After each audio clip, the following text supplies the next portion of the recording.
পূর্বে গরম রুটি ও শরবত আঙ্গুর যাহা কিছু ছিল 100 বছর পূর্বে প্রত্যেকটা জিনিস 100 বছর পরেও তরু তাজা হিসাবে ছিল। বলুন সুবহানাল্লাহ। একদম তরু তাজা। এটা পুরো কোরআনের কথা। হাফেজ সাহেব আছেন, কোরআনের কথা। তো আল্লাহ রাব্বুল আলামিন এটা বোঝাতে চাইলে যে আল্লাহ ওয়ালার সংস্পর্শে 100 বছর একটা ব্যাগ থাকার পরেও সে ব্যাগের খাবার পর্যন্ত আল্লাহ নষ্ট করেনি। বলুন সুবহানাল্লাহ। তাহলে আল্লাহ ওয়ালা নবীদের পাশে, আউলিয়া কেরামের পাশে যদি কেউ থাকে, তিনাদের ফাইজ ও বরকতে আমার আল্লাহ তাদেরও গুনাহ খাতাকে maaf করে দেয়। বলুন সুবহানাল্লাহ। করে না? করে দেয়। এই কারণে উমর ফারুক রাদিয়াল্লাহু তাআলা আনহু তিনি কি বললেন, মা আয়েশার কাছে যাওয়ার পরে তুমি বলবে যে মা একটু আমাকে জায়গা করে দেন। মা আয়েশাকে কি বলবে, যেন আমার ইন্তেকালের পরে আমাকে একটু জায়গা করে দেয়। কোথায় জায়গা? রাসূলের রওজার পাশে উমর ফারুক জায়গা চাইলেন। মিল্লাত ইসলামিয়াবাদ বিবি আয়েশা সিদ্দিকা রাদিয়াল্লাহু তাআলা আনহা, মা আয়েশা সিদ্দিকা রাদিয়াল্লাহু তাআলা আনহা তিনি আব্দুল্লাহ রাদিয়াল্লাহু তাআলা আনহুকে ডেকে বলেন, হে আব্দুল্লাহ শুনে নাও, আমি আয়েশার মনের ইচ্ছা ছিল আমি নবীর পাশে থাকব, আমি নবীর পাশে আমার কবরটা হবে, আমার রওজাটা হবে। তবে হযরতে ওমর ফারুক রাদিয়াল্লাহু তাআলা আনহু উনি যখন বলেছে, উনি জায়গার জন্য বলেছেন, আমি আয়েশা মানা করতে পারবো না, আমি আয়েশা মানা করব না। যাও যাও তোমার পিতা হযরতে ওমর ফারুক রাদিয়াল্লাহু তাআলা আনহুকে তুমি যে বলে দাও আমি আয়েশা সিদ্দিকা রাদিয়াল্লাহু তাআলা আনহা আমি ওমর ফারুককে রাসূলের রওজার পাশে পারমিশন দিয়ে দিলাম। মা আয়েশা সিদ্দিকা রাদিয়াল্লাহু তাআলা আনহা ওনাকে কেন মা বলে, কেন মুসলমানরা মা বলে? নবীর বিবিগণকে মা বলার কথা আমার আল্লাহ কোরআনের মধ্যে জানিয়ে দিলেন। সূরাতুল আহজাবের মধ্যে আল্লাহ জানালেন, আন-নাবিয়্যু আওলা বিল মুমিনিনা মিন আনফুসিহিম ওয়া আযওয়াজুহু উম্মাহাতুহু। সূরাতুল আহজাবের আপনার কিনা 6 নম্বর আয়াতে আমার আল্লাহ জানালেন, নবী তোমাদের জানের চেয়ে নিকটে, নবী তোমাদের জানের চেয়ে প্রিয়, এবং নবীর বিবিগণ তোমাদের সকলের মা। নবীর বিবিগণ কে? কে? আরে বলছেন না কথা, তাহলে কেমন করে ওয়াজ হবে? তাহলে মনবিরা উঠে চালাকি করে ছেড়ে দেওয়ার জন্য। আপনারা কথা বলবেন না, উনিই বকুক শুধু 2-4 ঘন্টা নাকি? কে হয়? কই বকছে? কে হয়? এটা জোরে বলেন, মুখে ঠান্ডা লেগেছে বলা হয়, গায়ে লাগেনি, তাই না? মুখে ঠান্ডা লেগেছে, মুখ তো সবাই বের হয়ে একাধিকার মুখ ঢাকা, এরকম করলে তো হবে না। তো যাই হোক, আল্লাহ পাক রব্বুল আলামিন সূরা আহজাবের 6 নম্বর আয়াত আপনি দেখবেন আল্লাহ বলছে, ওয়া আযওয়াজুহু উম্মাহাতুহু, নবীর বিবিগণ তোমাদের মা। কে? মা। আচ্ছা, মা যদি হয় তাহলে মায়ের যিনি স্বামী হবে, দুনিয়াবি আমি নিয়ম কানুন একটা বলছি, তাহলে এটা আমাদের আব্বা বলবো, তাই না? আব্বা বলবো। বা চাচির যিনি হবে সে আব্বাই হচ্ছে, হয়তো ছোট কি বড় এই হিসাবে আমরা বলি। আচ্ছা, আল্লাহ রাব্বুল আলামিন দুনিয়ার জমিনে যারা নবীকে ভাই বলে, পিতা বলে, অমুক যাহা কিছু বলে, আল্লাহ বলছে, হে দুনিয়ার মানুষেরা শোনো, মা কানা মুহাম্মাদুন আবা আহাদিন মিন রিজালিকুম ওয়ালাকিন রাসূলুল্লাহ। হে দুনিয়ার মানুষেরা শোনো, তোমরা কোনদিন রাসূলকে নিজের রক্তের সম্পর্কের মতো সম্পর্ক জড়াবে না, বরং ইনি কারো পিতা নয়। তোমরা নবীর স্ত্রীকে মা বলেছো বলে ওনাকে পিতা বলবে, এই কোন সুযোগ নাই। তাই আল্লাহ বলে দিলেন, মা কানা মুহাম্মাদুন আবা আহাদিন মিন রিজালিকুম ওয়ালাকিন রাসূলুল্লাহ। বলুন সুবহানাল্লাহ। আল্লাহ জানিয়ে দিলেন যে মুহাম্মদ সাল্লাল্লাহু আলাইহি সাল্লাম তোমাদের কারো পিতা না, তোমাদের কারো পিতা নয়, বরং তিনি হলেন আল্লাহর রাসূল। বলুন সুবহানাল্লাহ। কার রাসূল? তিনি হলেন মেসেঞ্জার অফ আল্লাহ, তিনি হলেন আল্লাহর রাসূল মুহাম্মদ আরবি সাল্লাল্লাহু তাআলা আলাইহি ওয়াসাল্লাম। তাহলে সম্পর্ক জড়িয়ে ওই হাদিসকেও যদি ফিট করে বলে দেয় যে মুহাম্মদ সাল্লাল্লাহু আলাইহি ওয়াসাল্লাম আমার আপনার মতো ভাই, বড় ভাই, নাউযুবিল্লাহ, ঈমান চলে যাবে। আল্লাহ তো কোরআনে ফতোয়া দিয়েছেন সম্পর্ক জড়ানো যাবে না, আর আপনি মোল্লা হয়ে বলছেন যে নবী ভাইয়ের মতো। নাউযুবিল্লাহ। ভাইয়ের মতো হতে পারবে কেউ রাসূলে? যাই হোক, মিল্লাতে ইসলামী আমার বলার উদ্দেশ্য, হযরত বিবি আপনার কিনা আয়েশা সিদ্দিকা রাদিয়াল্লাহু তাআলা আনহা, ওনাকে মা বলি তার একটা কারণ, আমার আল্লাহ ফতোয়া দিয়েছেন, আমার আল্লাহ মাসআলা বলে দিয়েছেন, নবীর বিবিগণ তোমাদের মা, নবীর বিবিগণ তোমাদের মা।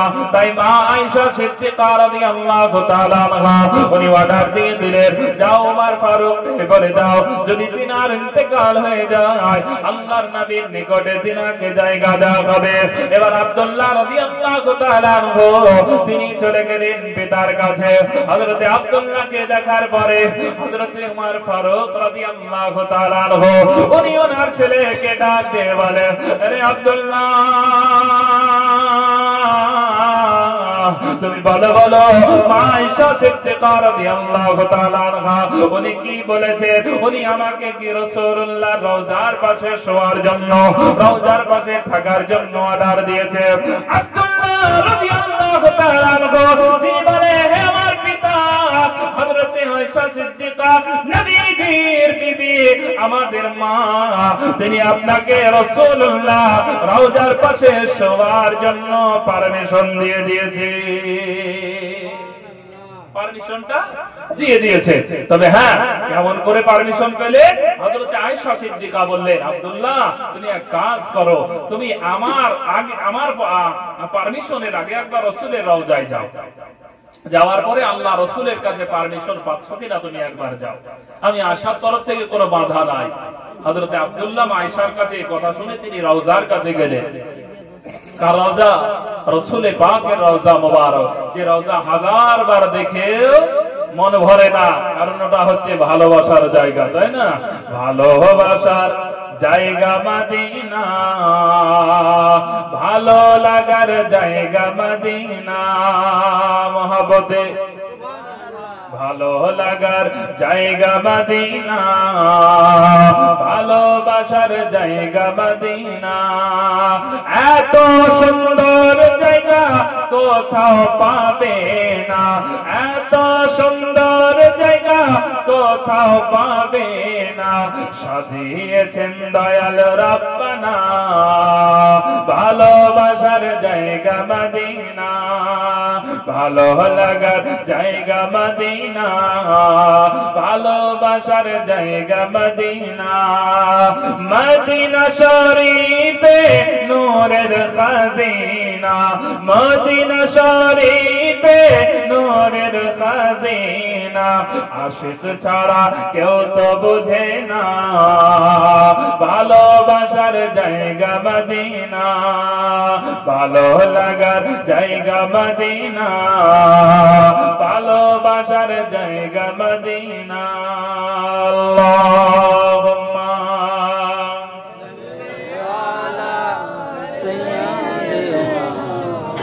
মাওলানা মুহাম্মদ ওয়া আলা মাওলানা মুহাম্মদ সাল্লাল্লাহু তাআলা আলাইহি ওয়াসাল্লাম। মিল্লাতে ইসলামিয়া বাদ হযরত আব্দুল্লাহ রাদিয়াল্লাহু তাআলা আনহু উনি আল্লাহর নবীর রওজার নিকটে যাওয়ার পরে উনি সালাম দিতে আরম্ভ করলেন, আসসালাতু ওয়াসসালামু আলাইকা ইয়া রাসূলুল্লাহ, আসসালাতু ওয়াসসালামু আলাইকা ইয়া হাবিবাল্লাহ। এইভাবে হযরত আব্দুল্লাহ রাদিয়াল্লাহু তাআলা আনহু উনি সালাম দেওয়ার পরে আল্লাহর নবীকে ডাক দিয়ে দিয়ে বলে, ইয়া রাসূলুল্লাহ, নবী গো, আপনার ওমর ফারুক রাদিয়াল্লাহু তাআলা আনহু উনি মৃত্যুর সঙ্গে লড়াই করে উনি দুনিয়া থেকে চলে যাওয়ার মুহূর্ত হয়েছে। তবে ইয়া রাসূলুল্লাহ, আপনার রওজা শরীফের নিকটে তিনি এক টুকরো জায়গা চেয়েছেন, এক ফোঁটা জায়গা চেয়েছেন। ইয়া রাসূলুল্লাহ, আমি মা আয়েশার নিকটে যাওয়ার পরে বিবি আয়েশা পর্যন্ত তিনি পারমিশন দিয়েছেন, কিন্তু মা আয়েশা সিদ্দিকা রাদিয়াল্লাহু তাআলা আনহা তিনি জানিয়েছেন, হে আব্দুল্লাহ, যাও যাও নবীজির দরবারে যাও, নবীজির দরবারে যাওয়ার পরে তুমি রাসূলুল্লাহর কাছে পারমিশনটা নিয়ে নাও। আল্লাহর নবী যদি রওজা শরীফ থেকে পারমিশনটা দিয়ে যায় তবে তুমি জানবে আল্লাহর নবী তিনি রাজি রয়েছেন। আব্দুল্লাহ রাদিয়াল্লাহু তাআলা আনহু নবীজির রওজার নিকটে যাওয়ার পরে তিনি পারমিশন চাইতে আরম্ভ করলেন। আল্লাহর কসম, আমার আল্লাহ পাক রব্বুল আলামিন তিনার নবীকে কবর জগতে জিন্দা রেখেছে।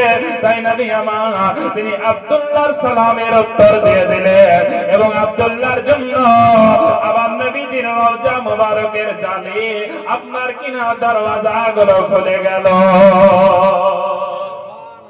সালামের উত্তর পেলে দরওয়াজা খুলে গেল এবং আমার নবী তিনাকে পারমিশন দিয়ে দিলেন। আব্দুল্লাহ রাদিয়াল্লাহু তাআলা আনহু তিনি অনেক হাদিস বর্ণনা করেছেন, ইনিও সাহাবী রাসূল ছিলেন। হযরতে আব্দুল্লাহ ইনিও সাহাবী রাসূল ছিলেন। আপনার কিনা হযরতে আব্দুল্লাহ তিনি পারমিশন রাসূলের রওজা থেকেও পেয়ে গেলে, সালামের উত্তর পেলে তিনি বাড়ি যখন চলে গেলেন। এদিকে ওমর ফারুক রাদিয়াল্লাহু তাআলা আনহু ওনার দুনিয়া থেকে আপনার কিনা মৃতের এমন একটা অবস্থা, মৃত শয্যায় শায়িত রয়েছে। তবে ওমর ফারুক রাদিয়াল্লাহু তাআলা আনহু উনি মানুষের দ্বারাই মানুষের মাধ্যমে তল্লাশ করতে আরম্ভ করেছেন। যেই ব্যক্তি আমাকে হত্যা করেছে তার পরিচয় খানা আমার কাছে নিয়ে আসো। তার পরিচয় খানা নিয়ে আসার পরে বলে যে হে আমিরুল মুমিনিন, হে খলিফাতুল মুসলিমিন, যেই ব্যক্তি আপনাকে আঘাত করেছে ও ব্যক্তি কোন মুসলমান নয়, বরং এই ব্যক্তি হলো একজন মাজুসি গোলাম, মাজুসি একজন ব্যক্তি। উনি এই কথা শুনে বললেন আলহামদুলিল্লাহ। কেন জানে? হযরত ওমর ফারুক শুকরিয়া আদায় করলেন। বলে যে আপনি মাজুসি শুনে শুকরিয়া কেন আদায় করেন হুজুর? বলে এই কারণে আমি আলহামদুলিল্লাহ বললাম, যদি আমাকে কোনো মুসলিম হত্যা করত নামধারী, তাহলে সেই ব্যক্তির কারণে ইসলামের ইতিহাসে এটা লিপিবদ্ধ হতো যে খলিফায়ে মুসলিমিন হযরতে দ্বিতীয় খলিফা ওমর ফারুককে আপনার কিনা শহীদ করেছে তাদেরই ধর্মের মানুষে। এটা ইতিহাসে লেখা হতো না? ইতিহাসে লিখতো। কিন্তু যে ছদ্মবেশী মুসলমান সেজে এসেছিল এ মুসলমান নয়, সে ছিল অন্য ধর্মের, মাজুসি ধর্মের। বুঝতে পারলে? তাই তিনি বললেন যে যাই হোক আমার ইসলামের উপরে তো কোনো আঁচড় আসেনি, ইসলামের দুর্নাম হয়নি, অতএব আমি ওমর ফারুক এখন আর কোনো চিন্তা নাই। এই বলে হযরত ওমর ফারুক রাদিয়াল্লাহু তাআলা আনহু ওনাকে সবাই দেখতে আসে। ওই সময় তিনি দেখেন একজন ব্যক্তি আপনার পায়জামা বা লুঙ্গি যেটাই পরে থাক, তার এই গিটের নিচে, বেটা ছেলে মানুষ, তার গিটের নিচে ঝুলছে। উনি দুনিয়া থেকে বিদায় নেবেন, মানে শেষ অবস্থা একবারে। সবাই পাগল ওমর ফারুকের জন্য, এলাকায় সব ছড়িয়ে গিয়েছে যে বিদায় নেবেন। কিন্তু দেখুন ওই ওমর ফারুক রাদিয়াল্লাহু তাআলা আনহু ইসলামের জন্য তিনি কতটাই কষ্ট করেছেন, ইসলামের জন্য তিনি কতটাই কষ্ট করেছেন। তিনি নিজে বিদায়ের মুহূর্ত তিনি বিদায় নেবেন, হয়তো শুনতে মনে হয় ঘটনার মতো, কিন্তু না না, ঘটনা নয়, এগুলো বাস্তব নবীর সাহাবীদের মাধ্যমে, সাহাবীদের দ্বারাই দুনিয়ার জমিনে ঘটেছে। এবং যার কারণে আজকে আমরা বসে বসে বুক সিনা ফুলিয়ে বলি আমরা মুসলমান, আমরা বলতে পারি, নিজেকে দাবি করতে পারি মুসলমান। কিন্তু এমন একটা সময় ছিল যে সময়ে মানুষ নিজেকে মুসলমান বলতে পারেনি, এমন সময় গিয়েছে সেই সব সময়ে আল্লাহ ওয়ালারা নিজের জানের বিনিময়ে এই ইসলামের ঝান্ডা গুলোকে তিনারা উত্তোলন করে গিয়েছে, তাই না? হযরত ইমাম হুসাইন যদি সেই সময় ইয়াজিদের হাতে হাত রেখে বায়াত গ্রহণ করত, তাহলে ইসলাম মিটিয়ে দিত ইয়াজিদ। বুঝতে পারলে? ইসলাম ধর্মকে মিটিয়ে দিত, কারণ ইয়াজিদ নিজেই আল্লাহর কোরআন বিরোধী আইন চালু করেছিল। জানেন, আল্লাহর কোরআন বিরোধী। ইয়াজিদ বলেছিল নিজের বোনকে বিবাহ করা চলবে, বলুন নাউযুবিল্লাহ। ইয়াজিদ বলেছিল মহিলাদের সঙ্গে খারাপ আচরণ করলে গুনাহ হবে না, মদ পান করা চলবে। মসজিদে নববীতে ঘোড়া দৌড়ে দিয়েছিল। এই ইয়াজিদ অনেক হারামকে হালাল বলে ঘোষণা করে দিয়েছিল। ইয়াজিদ বলেছিল শরাব হালাল, শরাব খেলে গুনাহ হবে না, এই বলে অনেক কোরআনের বিরোধী ফতোয়া দিয়েছিল।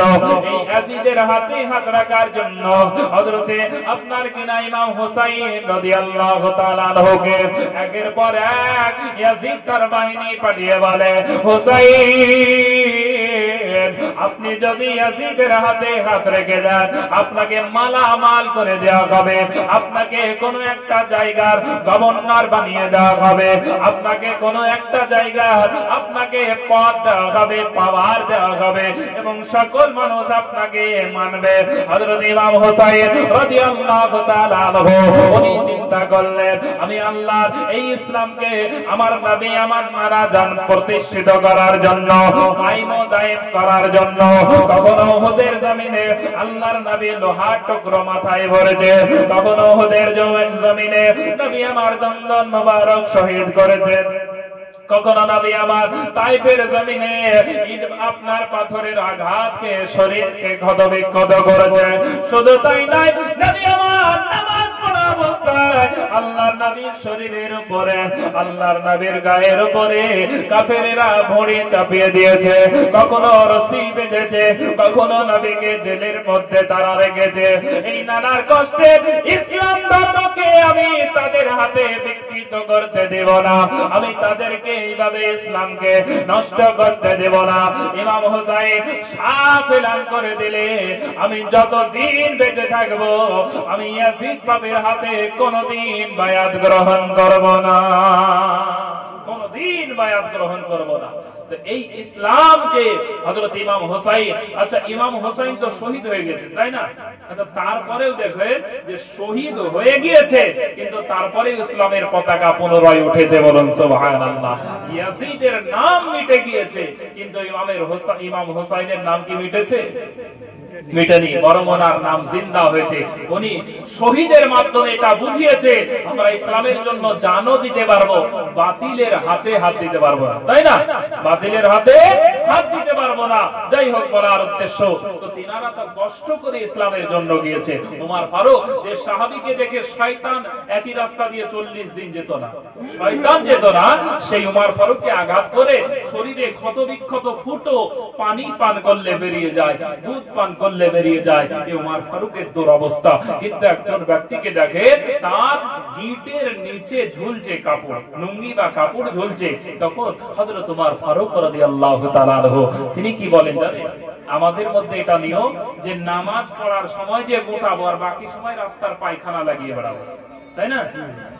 বাকি সময় বড় করে ঝুলিয়ে নিয়ে রাস্তার ধুলো বালিগুলো লাগিয়ে নেন, কোনো ব্যাপার নাই। আর নামাজে গোটালে আল্লাহ কবুল করে। কে বলেছে আপনাকে এটা ফতোয়া? কে দিয়েছে যে নামাজে তুলতে হয়? সব সময়তেই গিটের উপরে আপনাকে কাপড় পরতে হবে, এটাই নিয়ম। নামাজের সময় উল্টানোটা চলবে না, এটা বুঝতে পারলে? রাসূল পাক বলেছেন কোন জিনিসকে ফোল্ড করা নিষেধ, মানে উল্টানো নিষেধ। আপনি আগে থেকে সেটাকে কাটিং করে ছোট করে নেন, চাহে মাজার দিক হোক বা নিচের দিকে উল্টে, কিন্তু যেই জিনিসের নিয়মই হলো উল্টে পড়া, যেমন লুঙ্গি, সেটাই কোনো ক্ষতি নাই। আপনি ভালো করে এটা যাচাই করবে এবং হাদিস থেকে প্রমাণ নবী আমার বলেছেন কোন জিনিস উল্টানো চলবে না। এমনকি হাত কোন ব্যক্তি দেখবেন এমনও ব্যক্তি আছে যে হাতকে গোটাতে গোটাতে গোটাতে এই কনুইকে পার করে দেয়, এই কনুইকে পার করে দিলে তার নামাজ মাকরুহে তাহরিমি হয়ে গেল, নামাজ বাতিল হয়ে গেল। এমন ব্যক্তি আছেন এরকম উল্টাতে উল্টাতে যদি কোন ব্যক্তি কনুই পার করে ফেলে তার নামাজই হবে না, উল্টানোটাই মাকরুহ। তার আপনাকে যখনই লুঙ্গি পরতে হবে ওইভাবে গিটের উপরে পরতে হবে, প্যান্ট পরতে হলে প্যান্টটা আগে যে কাটিং করে নিয়ে এসে পরতে হবে।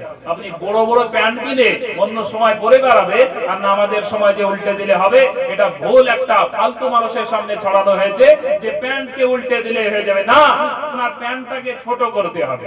হ্যাঁ, তবে নিয়ম হচ্ছে যদি আপনার অহংকার না হয়, এটা বড় আছে কাটার সুযোগ পেলেন না, বললেন, তার ব্যাপার আলাদা। তবে হ্যাঁ, নিয়ম হচ্ছে কেটে নেওয়াটাই উত্তম। হযরতে আবু বকর সিদ্দিক রাদিয়াল্লাহু তাআলা আনহু উনি বেশিরভাগই তিনার গিটের নিচে কাপড় থাকতো। এটা আপনি পড়বেন ইতিহাস, কেন জানেন? ওনার পেটটা ছিল একটু উঁচু, তাই রাসূলুল্লাহ বলেছিলেন যে আবু বকর সিদ্দিকের জন্য গিটের নিচে কাপড় থাকলেও তার কোনো অসুবিধা নাই। রাসূলুল্লাহ বলার কারণে আবু বকরের জন্য আমার আল্লাহ তরফ থেকে ছাড় দিয়ে দিয়েছিলেন, বলুন সুবহানাল্লাহ। ছাড় দিয়ে দিয়েছিলেন আবু বকর সিদ্দিকের জন্য, কিন্তু আপনার আমার জন্য ছাড় নয়। হ্যাঁ, আমাদেরও অনেক সময় কি হয়, পায়জামা ধরেন উঁচুতে পড়া এবং অনেক সময় অনেক খেয়ালে নিচে চলে যায় না, চলে যায় না? এটা কি আমরা নিজে ইচ্ছায় বা অহংকার দেখিয়ে যদি গিটের নিচে পড়ি তখন সেটা গোনা হবে। আর এমনি প্যান্ট পরে আছে, তুলে আছেন, কোন সময় হয়তো নেমে টেমে গেল, সেটা কিন্তু গোনা না। ভালো করে বুঝে তারপরে জিনিসটা আলোচনা করবে। অনেকে না বুঝে বলবে নতুন ফতোয়া দিয়ে গেল গো যে উল্টানো চলবে না। আপনি ভালো মুফতিকে জানবেন, ভালো মুফতিকে জানবেন যে উল্টে প্যান্টকে ফোল্ড করে বা জামা কাপড়কে ফোল্ড করে কি নামাজ হবে? ভালো আলেমকে, যারা পড়ে আলেম হয়েছে 12-14 বছর, তাদেরকে শোনা জিজ্ঞাসা করবেন। যাকে তাকে না, ওই ইউটিউব ঘেটে বক্তা অনেকে বাংলা কিছু পড়ে ল্যাপটপ নিয়ে বসে আলেম সেজে বসেছে, যারা সূরা ফাতিহাতে 18টা ভুল করে, 36টা ভুল করে, তাদের কথা চলবে না। বুঝতে পারলে?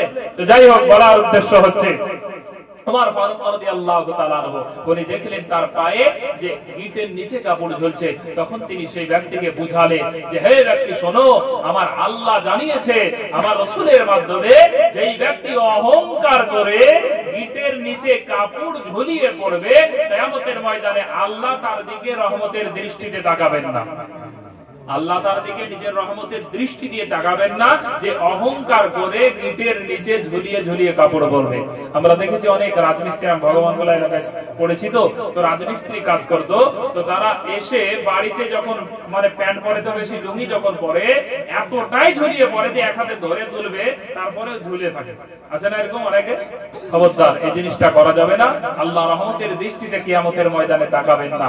আর যার দিকে আল্লাহ রহমতের দৃষ্টিতে তাকাবে না, তার কোনো দিকেই আর আরাম শান্তি হবে না, কারণ আল্লাহ কোনদিনই তাকে ছাড় দেবেন না। যাই হোক, ওমর ফারুক রাদিয়াল্লাহু তাআলা আনহু তিনি সেই সময় কি করলেন? ইন্তেকাল হয়ে গেল। ওমর ফারুক রাদিয়াল্লাহু তাআলা আনহু ওনার ইন্তেকালের পরে তিনাকে রাসূলের রওজার পাশে জায়গা দেয়া হলো। রাসূল পাক সাল্লাল্লাহু তাআলা আলাইহি ওয়াসাল্লামকে রাসূল পাকের পাশে হযরত ওমর ফারুককে জায়গা দেয়া হলো। তো কবর থেকে আল্লাহর রাসূল ওমর ফারুকের জন্য পারমিশন দিয়েছিলেন, বলুন সুবহানাল্লাহ। তাহলে নবীগণ কবরে জিন্দা না? শুধু তাই নয়, রাসূল আমার মেরাজের সময় যখন মসজিদে হারাম থেকে মসজিদে আকসা যাচ্ছিলেন, যাওয়ার সময় রাসূলুল্লাহ তিনি বলেন যে আমি দেখলাম হযরতে মুসা নবীকে ওয়া হুয়া কায়িমুন ইউসাল্লি ফি কবরি, আমি দেখি মুসা নবী তিনি তিনার কবরের উপরে দাঁড়িয়ে দাঁড়িয়ে নামাজ পড়ছে, বলুন সুবহানাল্লাহ। আচ্ছা, যদি মরে শেষ হয়ে যেতে তাহলে নামাজ পড়তে পারতে? আচ্ছা, কবরে নামাজ লাগে? আপনার আমার জন্য লাগে না, নবীগণ নামাজ নিজে ইচ্ছায় পড়ে। আর একটা কথা শুনো, আল্লাহ কোরআনে জানিয়েছেন ওয়া ইয আখাযাল্লাহু মিসাকান নাবিয়িনা, এই আয়াতে আল্লাহ সর্বপ্রথম নবীজির মিলাদ করেছিলেন। সর্বপ্রথম নবীজির মিলাদ করেছিলেন আল্লাহ সকল নবীদেরকে দিয়ে।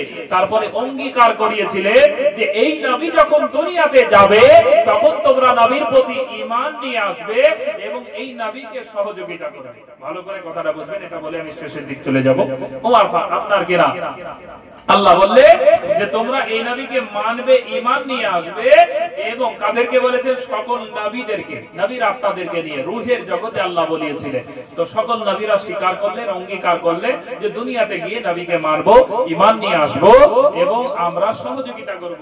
আচ্ছা, আমাদের নবী দুনিয়াতে আগে এসেছেন না সকল নবী আগে এসেছেন? সব নবী আগে এসেছে। সকল নবী আগে এসেছেন মানে সকল নবী আগে ইন্তেকাল হয়েছেন, তাই না? তারপরে হযরত ঈসা নবীর প্রায় 500 বছর পরে আল্লাহ দুনিয়াতে তার নবীকে পাঠিয়েছেন। তাহলে সেই সময় কোন নবী ছিল না, তাই না?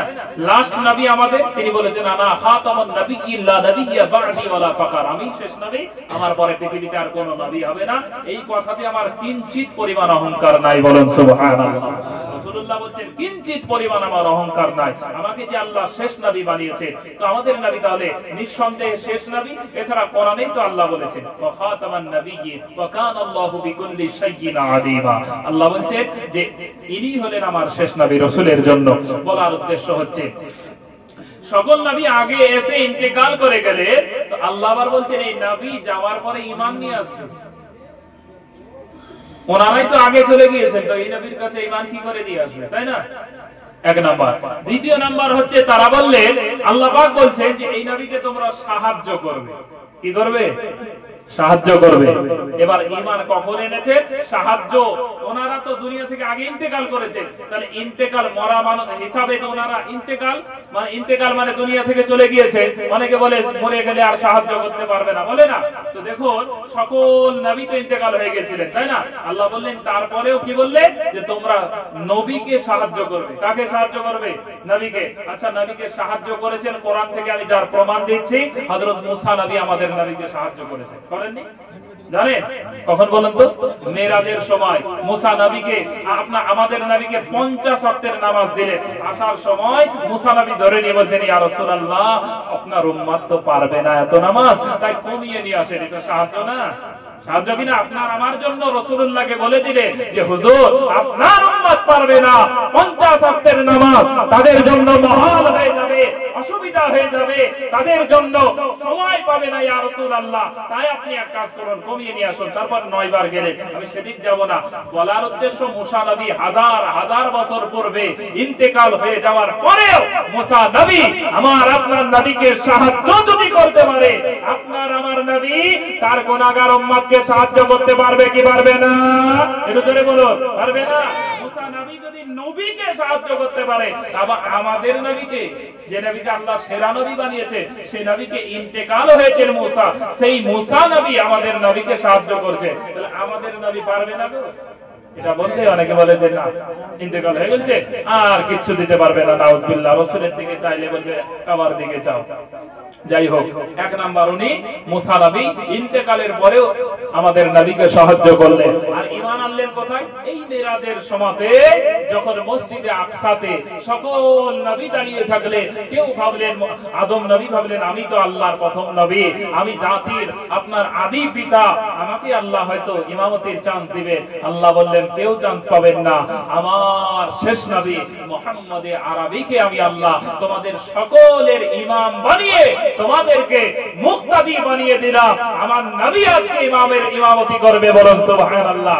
সকল নবী সেই রাসূলের প্রতি ঈমান নিয়ে চলে আসলে, নবীর প্রতি আকীদা বিশ্বাস নিয়ে তারা রাজি হয়ে গেলে, নবীর পিছনে মুক্তাদি হয়ে নামাজ আদায় করলেন, বলুন সুবহানাল্লাহ। তাহলে ইন্তেকালের পরেও হলো কি হলো না?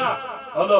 আল্লাহর কোরআন থেকে ওয়াইজ আখাযাল্লাহু মিসাকান নাবিয়িনা লামা আতাইতুকুম বিল কিতাবি ওয়া হিকমা, আল্লাহ বলেন এই নবীকে আমি কিতাবও দিয়েছি, বিজ্ঞানের জ্ঞানও দিয়েছি। ওমর ফারুকের ইন্তেকালের পরে আল্লাহ রাসূলের পাশে তেনাকে জায়গা করে দেওয়া হলো। আল্লাহ রাসূল বিশ্বনবী হাবিবুল্লাহ সাল্লাল্লাহু তাআলা আলাইহি ওয়াসাল্লাম, যিনি কবর জগতে জিন্দা, সকল নবীগণ জিন্দা। তবে হ্যাঁ, ওয়াজ শুধু শোনা নয়, আকীদা পরিবর্তনের পরেই মূল আমাদের কাজ নামাজ আদায় করা। আচ্ছা, এই কথাগুলো কেন বললাম? আকীদার কথাগুলো, যে নবীগণ জিন্দা, আকীদা ঠিক যদি না থাকে, তাহলে মূল জড় যদি নষ্ট হয়ে যায়, নামাজ কাজে লাগবে। আকীদা হলো মূল জড়, মনে রাখবেন। আকীদার ওয়াজ করা ফরজ। মূল জড় নষ্ট হলে গাছ হবে না, ফলও হবে না, তাই না? তেমন মূল জড় যদি ভালো থাকে, গাছও হবে, ফলও হবে। তাই আকীদা, ঈমান, বিশ্বাসটাই হচ্ছে মূল জড়। মূল জড় আগে ঠিক করুন, তারপরে নামাজ আদায় করে, আল্লাহ অটোমেটিক্যালি আশিকের নামাজ কবুল করবে, তাই না? আশিক যদি হয়, ওয়াইস করুনি রাসূলুল্লাহকে জীবনে দেখলো না, কিন্তু তারপরে রাসূলুল্লাহর জুব্বা পেয়ে গেলেন, বলুন সুবহানাল্লাহ। তো যাই হোক, আল্লাহ পাক রব্বুল আলামিন এই রাসূলের প্রতি আমাদের ঈমান আকীদাকে সঠিক ভাবে রেখে পাঞ্জেগানা নামাজ আদায় করে আমরা যেন দুনিয়াতে ঈমানি অবস্থায় কালেমা পড়তে পড়তে ইন্তেকাল করতে পারি, সে তৌফিক দান করো। সকলে বলুন আল্লাহুম্মা আমিন। আর এগিয়ে যাচ্ছি না, এখানে শেষ করছি। যেহেতু শীতের রাত্রি, অনেক কষ্ট করে আপনারা বসে আছেন, একের পর এক বক্তারা করছে আর সাইড হচ্ছে, আপনারা তো হতে পারছেন না, তাই না? বাস একটাই আমি ছোট্ট গজল, মায়ের গজল বলে আমি ছেড়ে দেব, তারপর ইনশাআল্লাহ আজ